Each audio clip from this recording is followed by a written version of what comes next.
Hello and welcome to Decoding the Economy. Today I'm joined by Andrew Cunningham to talk about his startup Zarfo. Andrew, pleased to meet you. Great to meet you as well, Paul. Thank you. So to kick off, what is Zarfo? Zarfo is a video-based startup.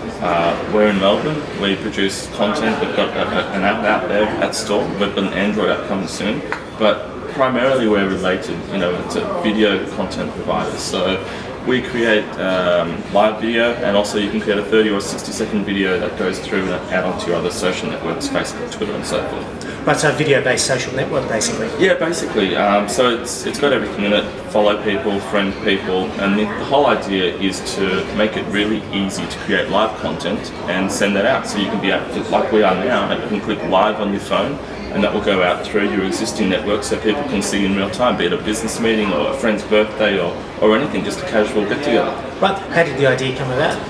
It came about actually a couple of years ago, just because there were solutions around, but we felt that they were a bit clunky, a bit awkward, and we really wanted to create something that was 2 or 3 clicks easy for the younger generation who have a much shorter attention span to be able to get things out there. So it was actually a frustration of not having the right tools available to us. I got married and I used this product to live broadcast my wedding out to friends all over the world. In America, I had a friend who was watching it in the early hours, said she was bawling her eyes out because watching it live, there's an emotional attachment that isn't there from watching it on YouTube the next day. Yeah. So with that, you were saying to me before we started the interview that you're on the Rackspace program now. Yeah, we are. We applied to it, and they sort of saw what we're doing and enjoyed the way that we create content, and with a new app that we've just launched as well.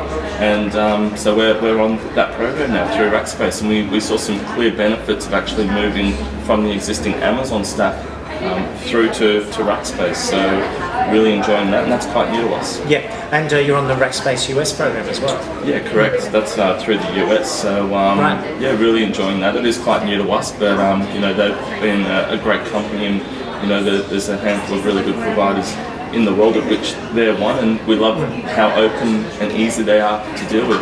Yeah. Now you're a classic startup. You're families, friends, and fools at the moment. Yeah, we are. How are you finding that journey?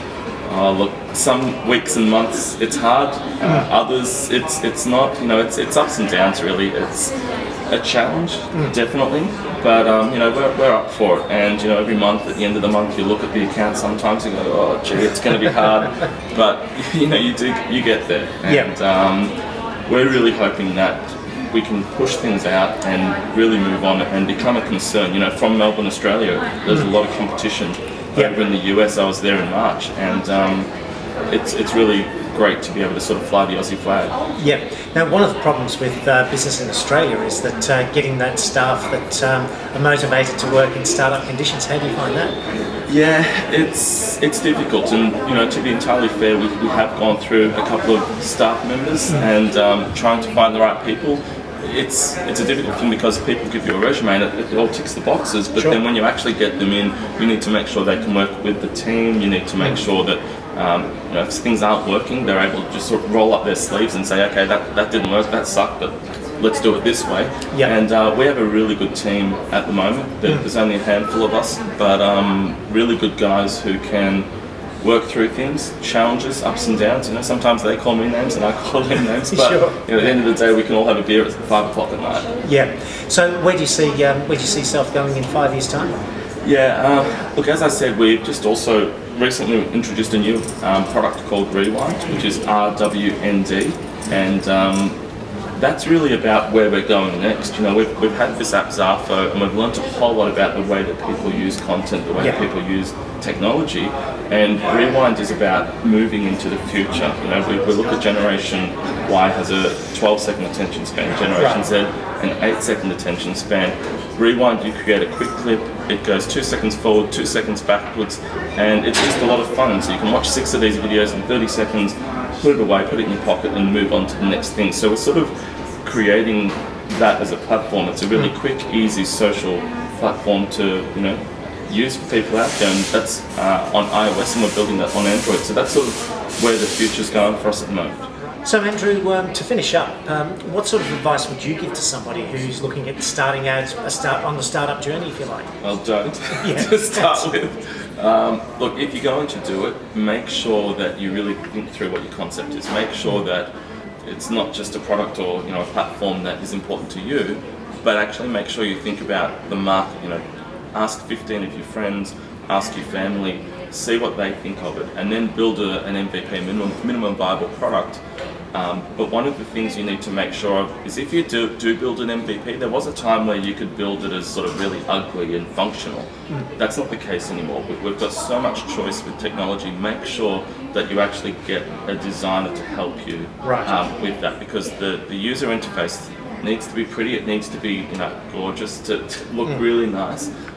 But you also need to make sure that the experience of where you go and how you go, if it's technology based, is spot on. So having that is probably one of the most crucial things, because having a solution is great, but actually being able to use it, whether it's in technology or otherwise, I think having that experience, having that really nice interface is really important. Yeah, so get that outside help in early. Yeah, get that outside help in and make sure you crunch the numbers. So once you actually start looking at how you're doing it, whether it's technology or otherwise, ask people, see what they're using, see if they like it, because invariably your family members are going to say, that's awesome, that's wonderful, everything you do is great.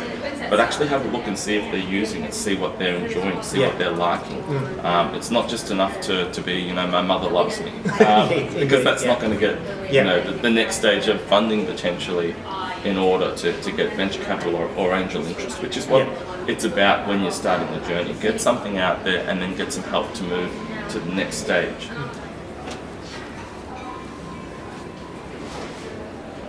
So Andrew, I said it was going to be the last question before, but instead this will be the last question. So you're obviously on the lookout for more funding at the moment. Yeah, we are. To date, we're sort of invested by friends, fools and family, I guess. But we're really looking for any venture capital or sort of angel involvement so that we can push the company out and actually really continue on with some of the wins that we've been getting, particularly with the Rewind app at the moment. Yeah, that's great to hear. Well, good luck with it, Andrew, and good luck with Zarfo. Not a problem at all. Thank you, Paul. Really appreciate the opportunity. Thank you very much. Great, thank you. And thank you for joining Decoding the New Economy.